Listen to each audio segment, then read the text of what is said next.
Okay, good afternoon to all our viewers today. Thank you for joining our live session. My name is Joy Ibimaru. I'm the branch manager for the Students Connect Nigeria. Nelu Conway, manager recruitment for West Africa for the University of Portsmouth, who will speak to us about the university, amazing offers available to international students. Hello, Chinelo. Thank you for joining us today. Kindly introduce yourself. Can you hear me okay? Am I loud enough? Can you hear me? Yes, I can hear you. Oh, great. That's good.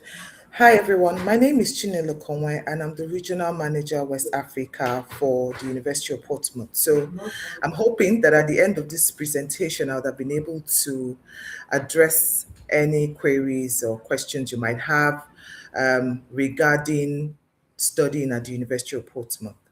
So I look forward to taking you through the processes and why you should consider the University of Portsmouth as your study destination. Thank you, Study Connect, again for having me.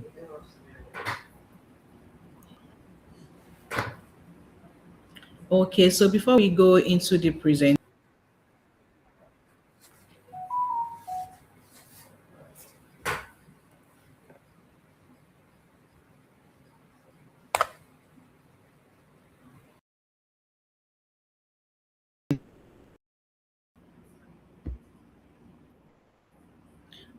we offer study abroad services, which include guidance and counseling, university admission application processing, and also we handle students' visa application. And the good thing is that for all of these services for our UK destination, it is free. So we won't be charging you anything for your admissions, visa applications, everything is free of charge from us. So Chinelo, the floor is open, so you can go ahead with your presentation.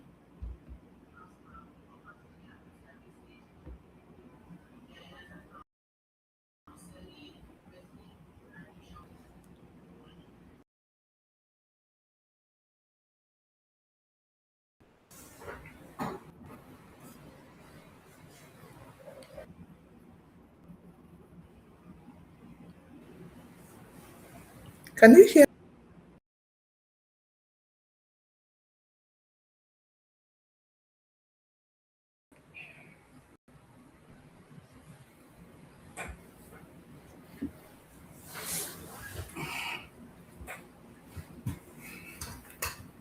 Am I supposed to start presenting? Because I think your network connection is failing. So I'm not sure.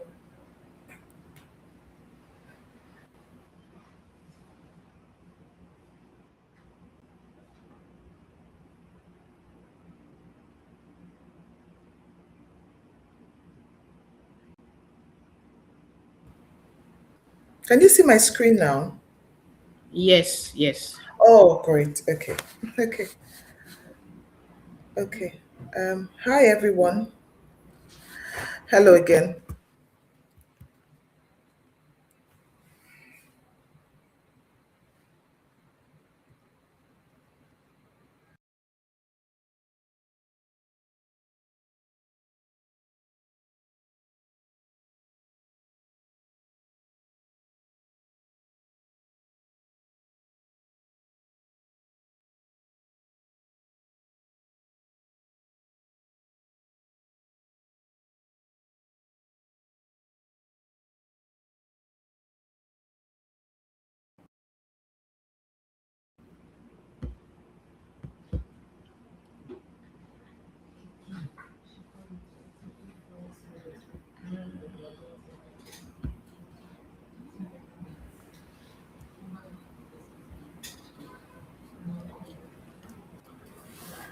Hi, Chinelo, can you hear me?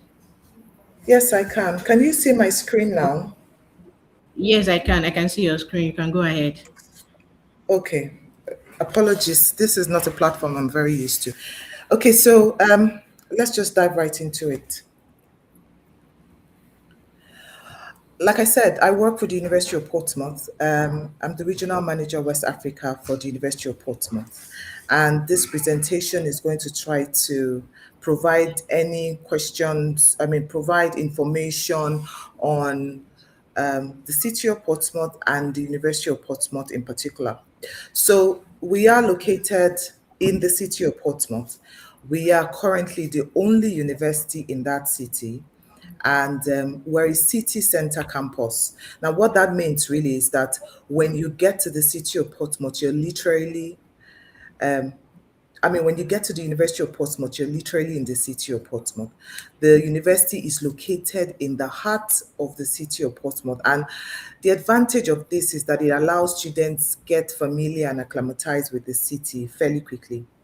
The City of Portsmouth is located in the seafront. It's about 70 miles from London, because I often get students asking where exactly we're located. And the best way to explain it is to tell them in terms of how close or how far we are from London. So whether you are coming in from Heathrow or Gatwick, it will take you roughly 70 miles, which is roughly about an hour, 15 minutes to get to the City of Portsmouth.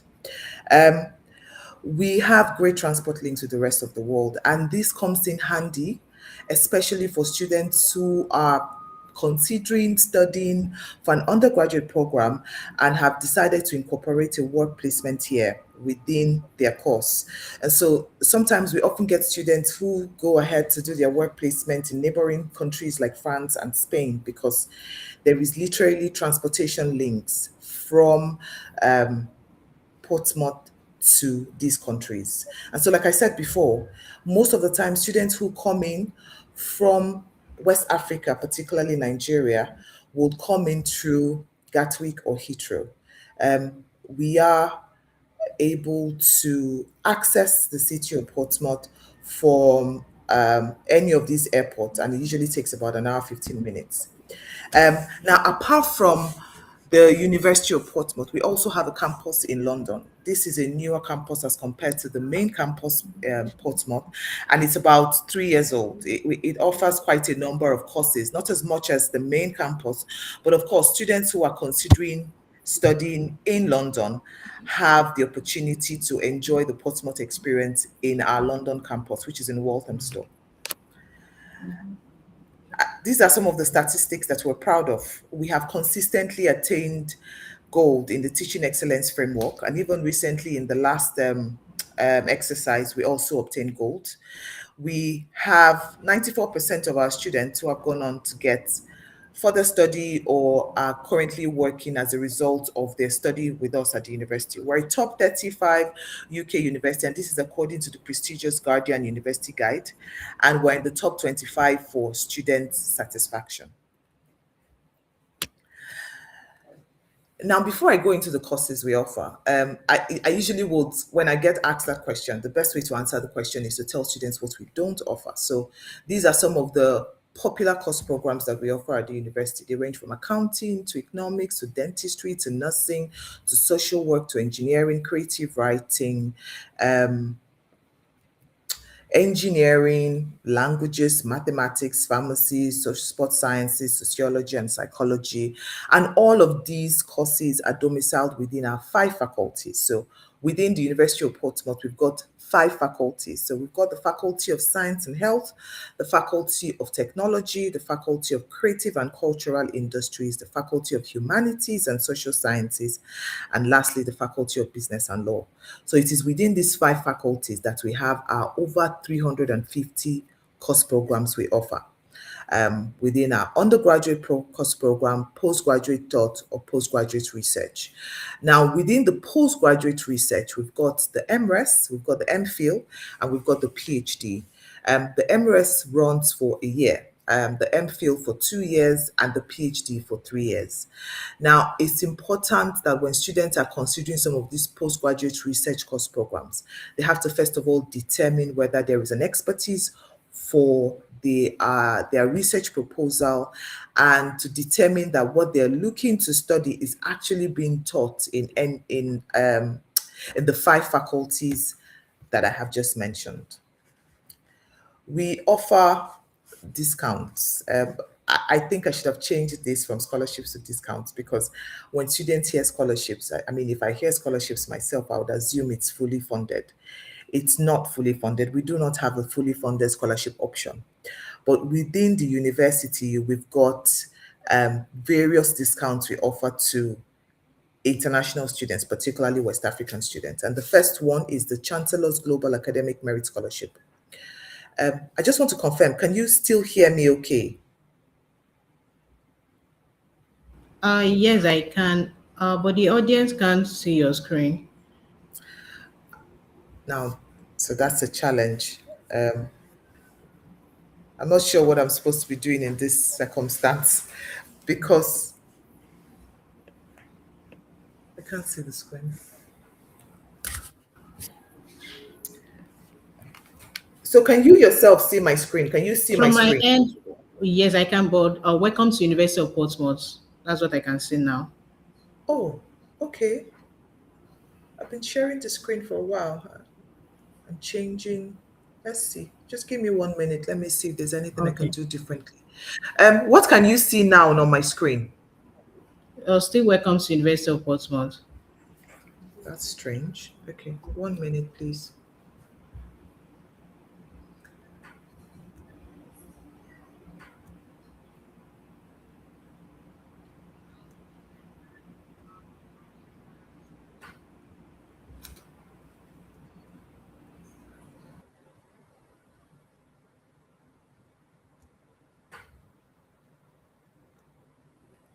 What can you see now?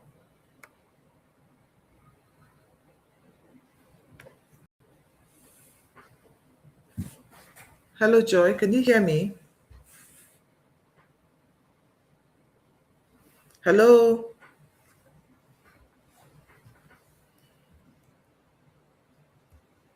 Can you hear me, Joy? It's still showing the same page. I'm not sure what to do because I'm actually screen sharing and I'm moving as I proceed. I don't know why it's refusing to do the same. Because it'll be nice for students to at least see what I'm sharing.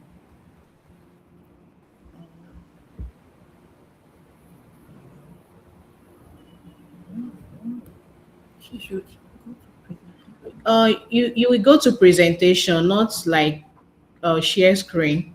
You go to presentation, then you upload from there. Sorry, repeat yourself, please.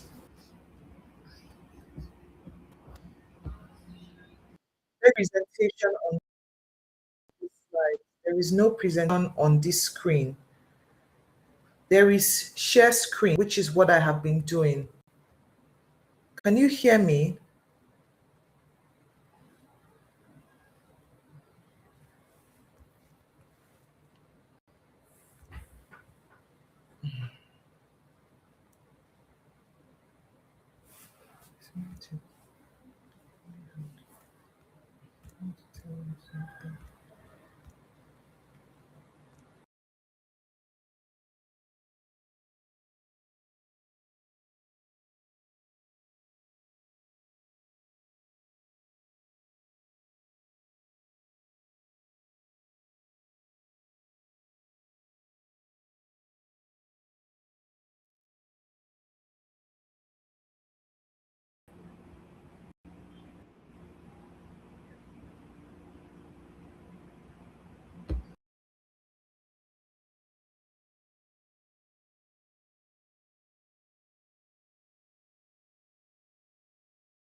Hello?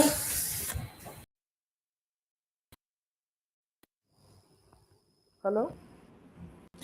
Chinelo, yes, okay. I think I it's can just see your screen now. what's on the screen. What do you have on my screen? I mean, what do you have on, what can you see on my screen? Scholarship page. Okay.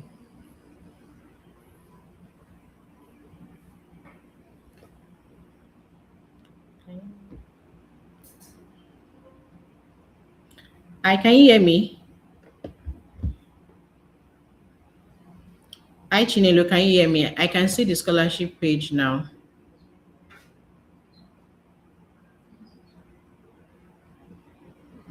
Okay, okay. You can go ahead.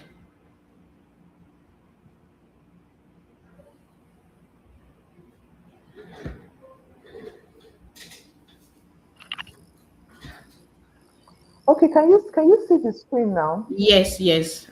I can see. And the audience can see as Okay, well. let me see. Wait, so let me see whether I can move to the next one. Okay. Yeah, 1 minute.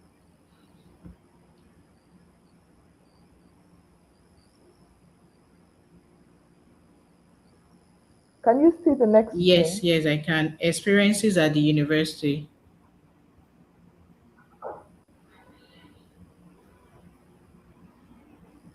Okay, 1 minute. Okay, okay.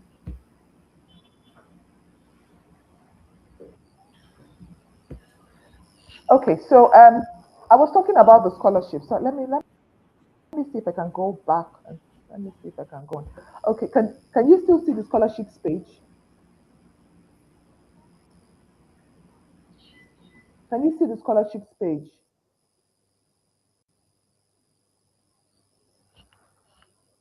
Hello, Joy. Please, can you confirm that you can see the scholarship page? Because I just want to finish information on that one before going to the Yes, next yes, I slide. can.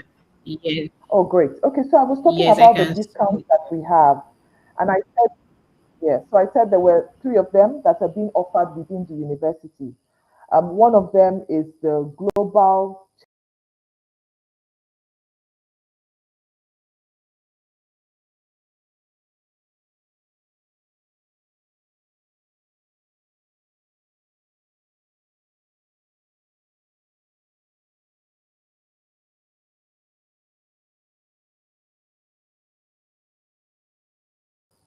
Have obtained a minimum of a first class or a very high 2-1, typically a 4.0 over 5, although in some circumstances we've given out the discount to students who have got GPAs lower than that.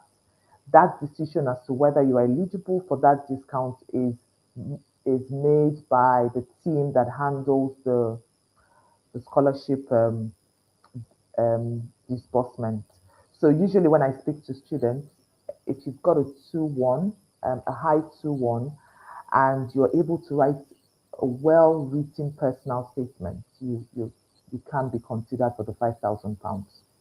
The second one is not as tedious. The second one is called the Vice Chancellor's Global Development Scholarship, which is worth £2,500 of your tuition fees. You don't have to do anything to get this discount other than to apply, be made an offer, and once you have been issued a conditional offer, this discount should typically appear on your offer letter, stating that you are enjoying this discount.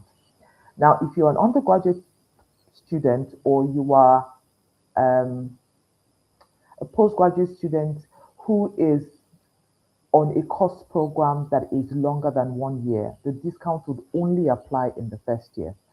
Now, the final discount is specific. It is within the Faculty of Science and Health, and it is also worth 2,000.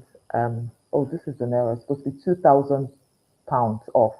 Now, students often ask me, so can I get the Faculty of Science and Health Scholarship and also get the Vice Chancellor's Global Development Scholarship? The answer to that is yes. So we've had students in the past who have enjoyed the automatic discount and have also been opportune to get the Faculty of Science and Health Scholarship.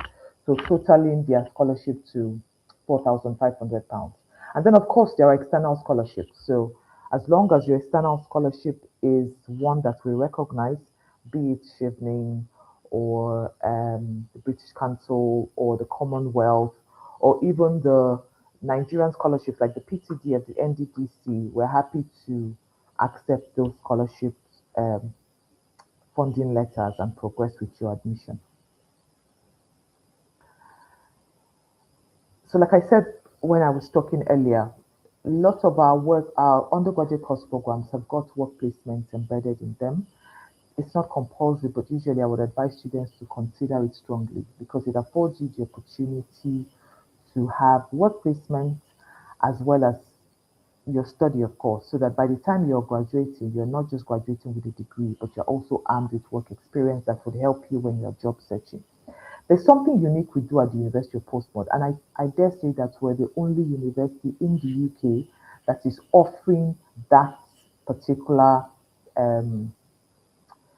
opportunity.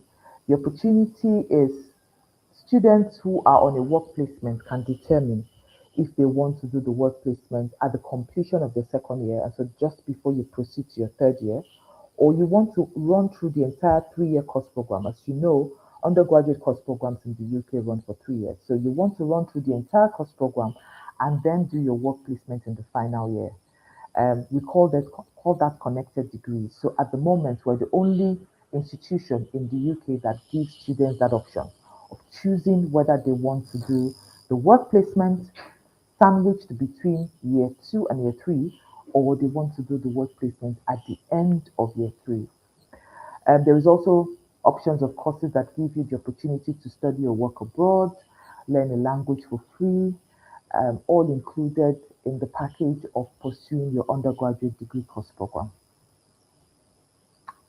So we've got lots of tremendous support for international students, and this is something I'm very passionate about because I do understand how challenging it can be for international students who are looking to study in the UK, moving from what they're familiar to unfamiliar territory. So within the university, we've got lots of tremendous support system for international students, be you an undergraduate student or a postgraduate student. We've got the International Student Advice Team, which works very closely with the global office, where the regional offices are based. We also have the airport pickup that picks up students within a certain time frame when they are arriving school for the first time. Then they've got global officers who are seated within the same global office where the regional offices are based to support international students. Every student has a personal tutor. There is a student well-being service. Then there is, of course, the careers and employability service. Now, this is one particular support I'm very keen to talk to students about because it affords students the opportunity to have the knowledge they would need when they are job searching. The careers and employability team is within the university, and their job description is to ensure that students get all the support they would need whilst they are looking for a job. And these job services we're talking about includes the 20-hour-a-week job opportunities that are available to international students whilst on their study, and also the potential to assist them when they graduate. This service is available to international students, but you have to go seek out that service. So it's important that international students are aware that this exists and take full advantage of the services that this particular support is available to them to harness. Then, of course, there are social events, and then there is the Students' Union as well. I'm not going to dwell too much on this, but there is enough activities for students to explore within the university. There is lots of shopping outlets, not just for shopping, but also when you're looking for the 20-hour-a-week kind of job. There are coffee shops, restaurants, markets all over and lined across the city of Portsmouth that are receptive to accepting students for the 20-hour-a-week. I'm stressing the 20-hour-a-week because, as you well know, international students on a full-time course studying in the UK, and this is across the various universities in the UK, are allowed the opportunity to work for 20 hours a week. And so I often get asked by students, so what kind of job can I do? I tell them, you're not going to be doing a white collar job because, of course, you are on a full time course, so you cannot get a full time job. But of course, there are jobs that you can do. They can be in customer service, they can be in security, they can be in hospitality. You could even work within the faculty that your course is based in. You can also work within the global office where you will support colleagues in recruitment activities and all of those. And these opportunities are available to you to get paid and make some money within the time frame that has been attributed to international students, which is 20 hours a week. It's also important that I mention to students that when thinking of studying in the UK, it's not just about you having that dream. It is also important that you realize that even with the 20 hours a week, you might not be able to make enough money to sort out the rest of your tuition fees and um, sort yourself out in terms of your living expenses. And so I always tell students that it's important to have a concrete plan as to how you intend to study in the UK before you embark on the journey. Um, Accommodations are also within working distance from the university buildings. You can decide whether you want to stay on campus or off campus. The prices range from about 115 to as high as over £200 a week, and that is determined by what sort of accommodation you want. Do you want to share a bathroom? Do you want a bathroom to yourself? Do you want to be catered for, or you want to be self-catered? In this case, do you want the university accommodation services to provide you with breakfast and dinner, or you want to sort this out by yourself? All of this would impact on the price range for accommodation. And of course, there is external accommodation available. Now, I'd like to say something here. Just because you might not want to stay within the university's hall of residence does not mean that you should not engage with the accommodations team. Because when students are made an offer, on their offer letter, it has loads of information. Students are usually just particular about the first few paragraphs on their offer letter, which tells them the pending conditions and the fact that they've been made an offer. But it's important that when you apply to us and you've been made an offer, you take your time to go through the entire information on your offer letter, which would include details on accommodation. Now, whether you decide you want to stay within the university's hall of residence or you're considering an external accommodation, it's important that you engage the accommodations team. They provide you with all of the relevant information that you will need and require to make an informed decision on your accommodation options. So I'll just briefly talk about the entry requirements. For most of our course programs that are seated within the various faculties for postgraduate students, the minimum entry requirement is essentially a second class lower. It's a different entry requirement for undergraduates. But there's something I'd like to say because I'm just going to use this slide to talk briefly on all the other options in terms of the entry requirements that are available. I sometimes get asked whether students who have got an HND can be considered. Yes, they can, provided they have not just recently graduated, they have additional certifications, they have relevant work experience, and they're looking to study a course program related to what their first degree was in. So I'm just going to break this down. If, for example, you have an HND in accounting, you've been able to do the ACCA or the ICANN, you have worked as an accountant and your CV speaks to that fact. In fact, you stand a better chance if they can see in your CV that there has been a sort of steadfast rise in your career as an accountant. It will not be difficult for the admissions team to make the decision to offer you a master's degree course program. This option will not happen if you are just recently graduated from obtaining an HND, because we will not be able to make you an offer for a direct master's. Now, what we offer HND students is the opportunity to convert their HND to a bachelor's. And what I often see, and this is across students and even agents alike, is when looking for the top-up options, we're only interested in the courses that are titled top-up. It doesn't necessarily have to be that way.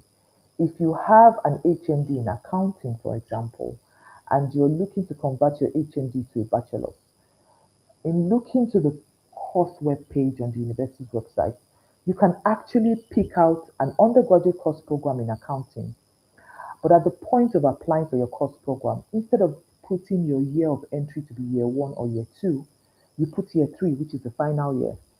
It will then be determined by the admissions team whether they're happy to make you that offer or not. But you will not know if you do not try. And if you are just looking for a course that is titled top up before you make that move to apply, then you are not exploring all the options available. So I say it again, if you've got an HND in a course, a specialized course like accounting, business and management, economics, engineering, and you're looking to convert your HND to a bachelor's, you can actually apply to any of our undergraduate course programs related to that course.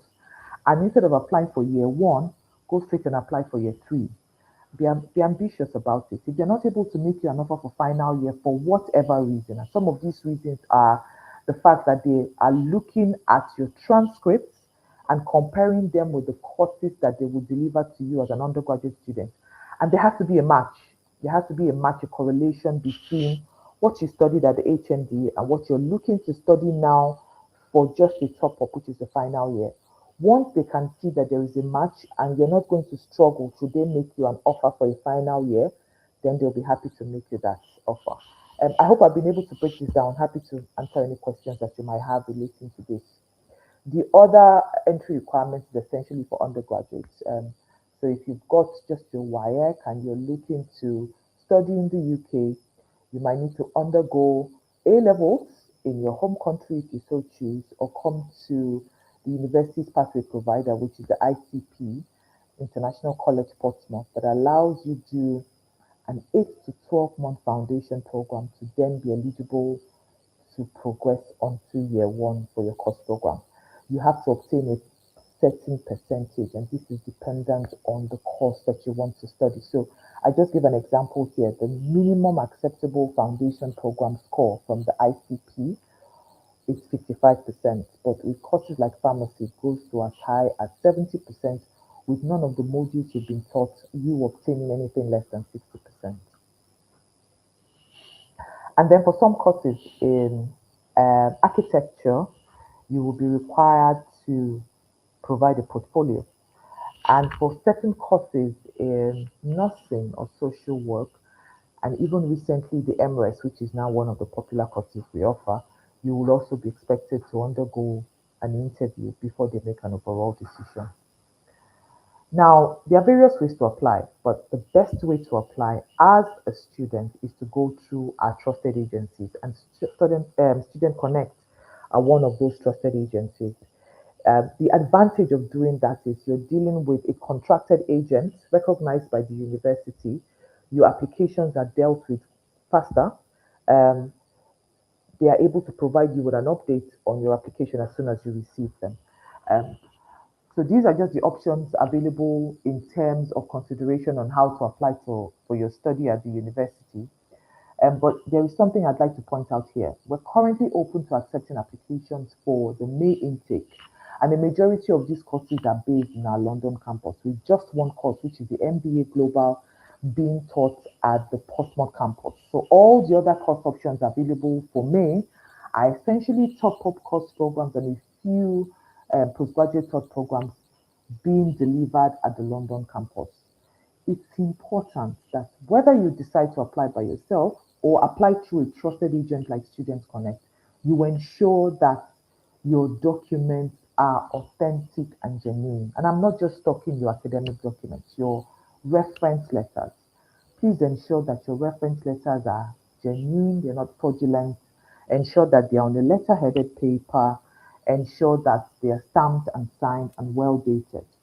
Now, speaking of documentation, if you have got a C grade or higher at the WAEC or the NECO in English, you will not be required to write IELTS or any of those English language test exams, because we're able to accept your WAEC or your NECO results provided you have got a C grade in English. Please take note that when you are providing us with these results, we're not really concerned about what grades you achieved at the other subjects. The main focus is the English language. So once you have a result that has got a minimum of a C in English, You do not need to upload any IELTS test or any of those other English language tests. What the admissions team will require you to do is in uploading that documentation, ensure that you also provide them with scratch card details they can use to verify and authenticate the results so that they can remove the English language condition once and for all. So the website and how to apply is listed there. Yeah. So just before I ask if you've got any questions, I just wanted to sort of run you through on the financial aspect of your study journey. So once you have been made an offer and your offer letter bears that discount, you mentally subtract that discount and have it at the back of your mind that the discounted fee is what you're going to pay. Now, most of the time, if not all of the time, offer letters usually come with a condition that expects you to pay a tuition deposit. And most of the time, the tuition deposit is listed as 50%. Now, that is the tuition deposit requirement across all the regions within the university. But for students from West Africa, you can pay a minimum of £6,000. That's the minimum you can pay. And with this payment of the £6,000, you are able to clear that condition. So you're not expected to make that payment and then make another extra payment. That 6,000 payments removes that condition, but more than that, it allows your application and admission to be progressed. You receive your cast, you arrive school, and you commence your program. You will then be expected a month after to either pay the balance of your tuition fees to make 50% or speak with the income team and agree on a flexible installmental payment plan, which could go to as much as 6 installments. So if you pay 6,000 and your tuition fees is about 14,007 less the discount, you then have the opportunity to pay the remaining fees, which is at £8,700, spread across 6 monthly installments, with the first installment being due within the first month of your enrollment, registration, and commencement of lectures at the university. So don't panic when you receive your offer letter and there is a 50% tuition deposit condition on there. It is there because it is generic information that has been generated by colleagues in admissions, and that is the general tuition deposit requirement. However, specifically for West African students, you can pay £6,000 and it will be accepted as tuition deposit condition and removed from the condition on your offer letter. So I just wanted to explain this a bit more, just in case you receive your offer letter, you've applied already and you've seen your offer letter and you're wondering, oh, some people say 6,000, how come mine is 50%? I'm happy to explain this further during the Q&A session, but for now, thank you for listening to my voice. I'm just going to shut up now and allow you to ask me any questions. Thank you again for your time. Hi, Chinelo. Thank you for that wonderful and insightful presentation. Please kindly drop your question in the chat box. If you have any question, more clarification, kindly drop it in the chat box. Before we move on to question, I want to ask, as we all know that UK University are amazing in one way or the other. So can you tell us what makes University of Portsmouth unique, like the unique quality of university? Okay, so I lost you for a bit, but I think you're asking what makes us different from other universities. Is that your question? Hi, Joy. I lost you. I think it was a poor connection. I'm not sure from which end. So I kind of missed out some of your questions, but I think the overall question you're trying to ask is what makes us different as an institution. Is that your question? Yes, yes, yes, you're Oh, okay. right. Oh, okay. So when I get asked that question, why Portsmouth? My simple answer to that question is why not? Why not Portsmouth? We are the only university, like I said, in the city of Portsmouth. Now, a lot of students don't understand the import of that information, but it works in the favor of international students because when you are looking for the 20-hour job thing to support your your funding or your living expenses, there are enough jobs to go around. You're not in competition with any other institution um, whilst you're job searching, looking for those kinds of jobs. So that's the first thing. We are also surrounded by bigger cities, and this in itself is a good thing because when you complete your course program and you are now looking to explore, to job search, we're surrounded by cities like Southampton, we're surrounded by cities like Brighton.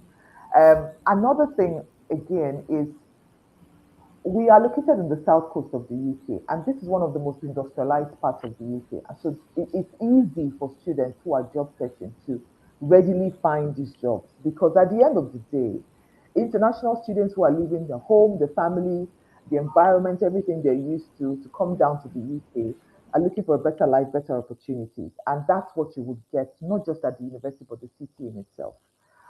Another great thing about the university is the flexibility of the tuition fees. It is a tremendous support you would get, not just from the regional team, in this case, myself and my colleagues, but also when you arrive at the university, the support you would get from colleagues who are excited to receive you when you arrive at the University of Portsmouth. Um, Another great thing about the university is some of the tremendous courses we offer and how those courses are delivered.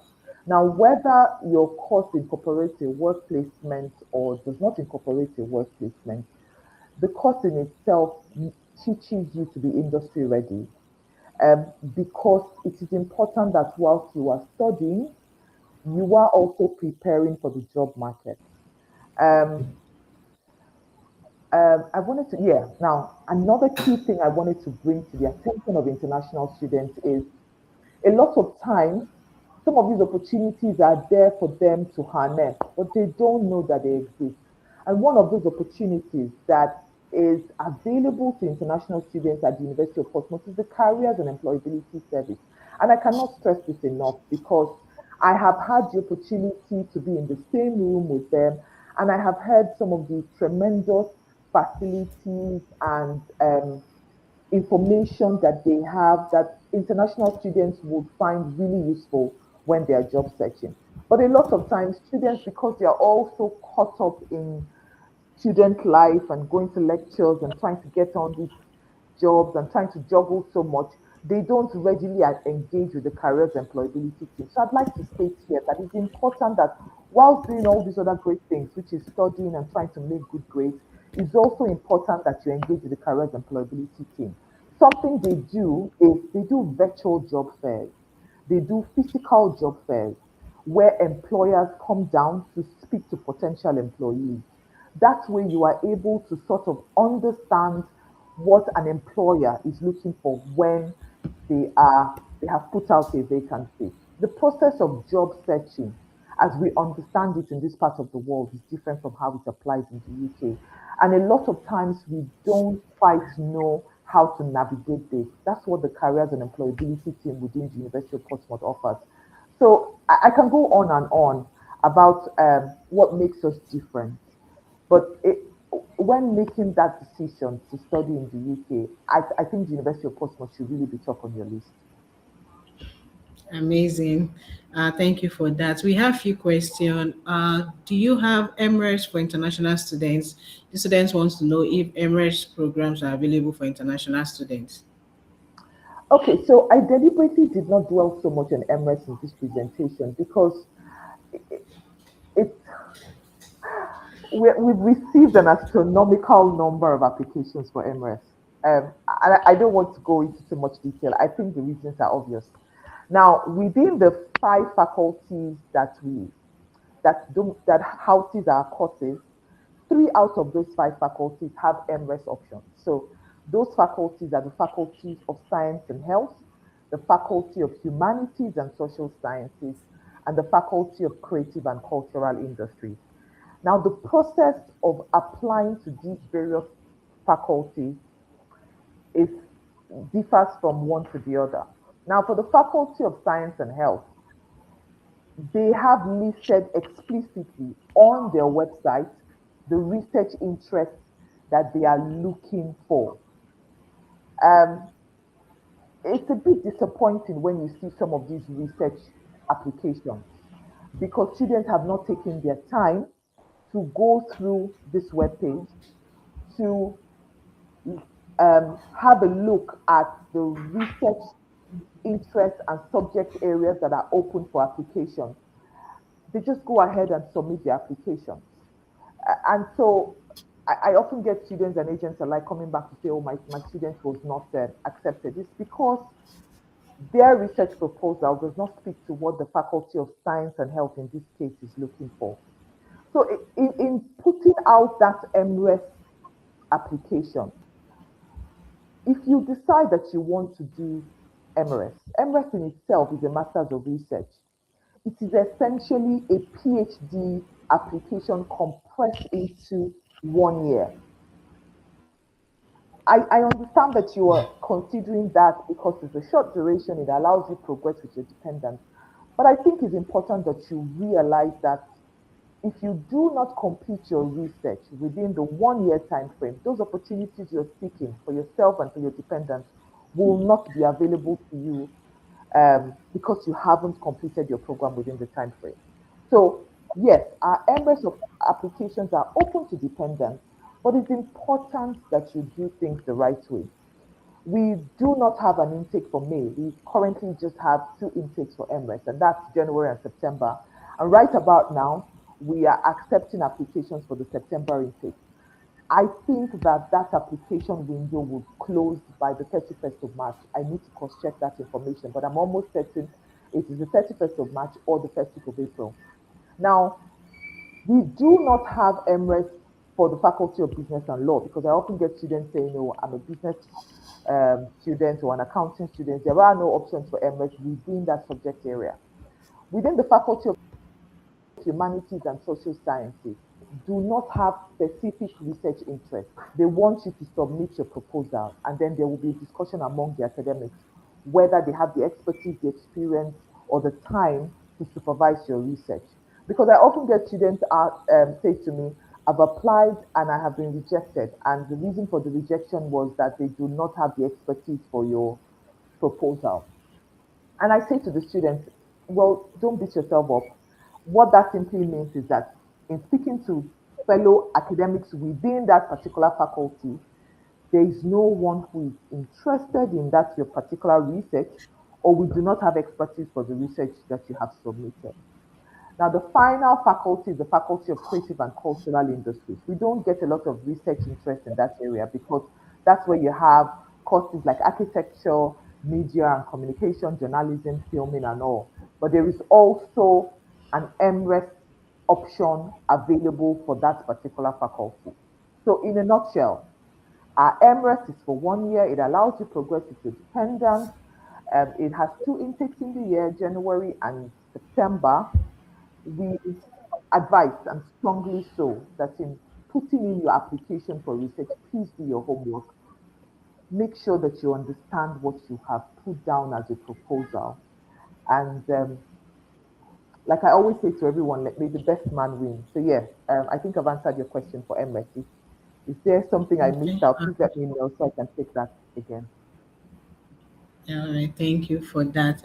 Moving on to the next question. I have a background in microbiology with over 6 years of job experience in the health sector. Can I apply for MSc in nursing? Okay, so I'm going to have to ask that student a question, and they don't have to answer if they're not able to. But first of all, with our nursing program, you have to have only had a 5-year study gap. So if you graduated more than 5 or 6 years ago, irrespective of the work experience that you have, we will be unable to accept you onto our nursing program. So the first question is, when exactly did you graduate? If you graduated 5 years or 6 years and under, then yes, based on what you have explained, we'll be happy to receive your application. A second important thing that the team will usually look out for is, do you have the required IELTS score? Now, if you do not have the required IELTS score, which is a 6.5 with a minimum of 6.0 across an overall 6.5 with a minimum of 6.0 across the components, or a C4 or higher in English at the WAEC or NECO, then it is important that you get that also across, because those are the first two parameters the admissions team Okay. would look at before then considering you for that course program. Okay. All right. Thank you. I think the next question here is, what is the initial deposit for Emirates? £6,000. Okay. It's across all the courses. Okay. Please, you can still drop your question if you have any.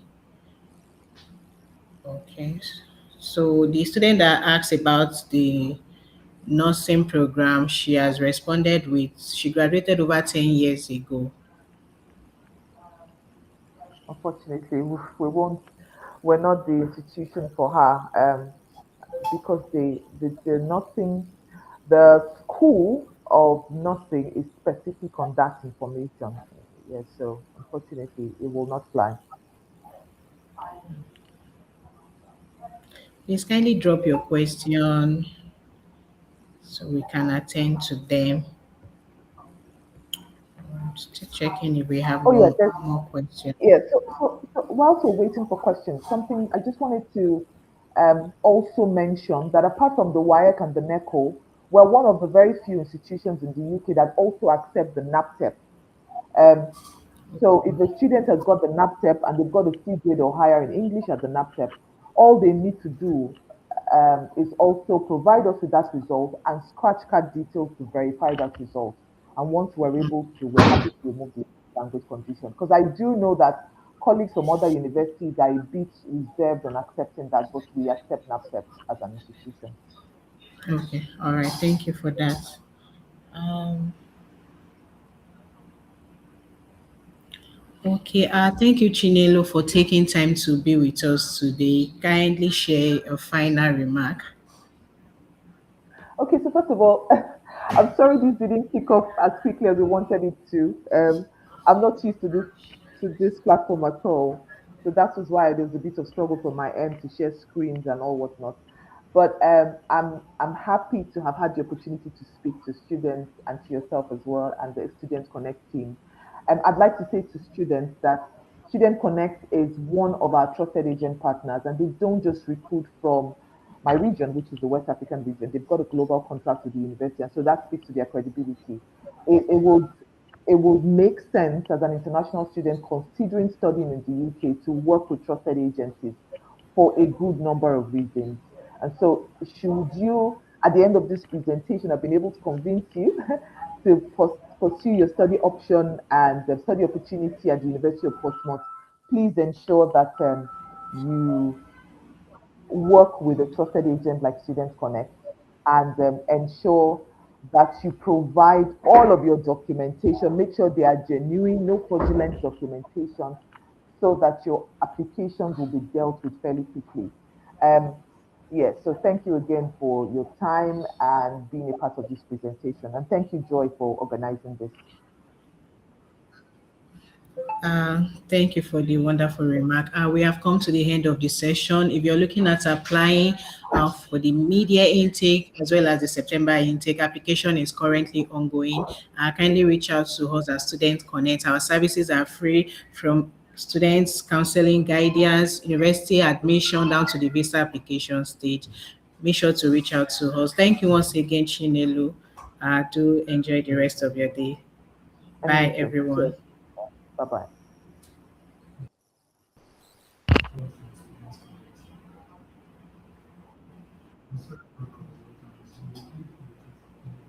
Mm.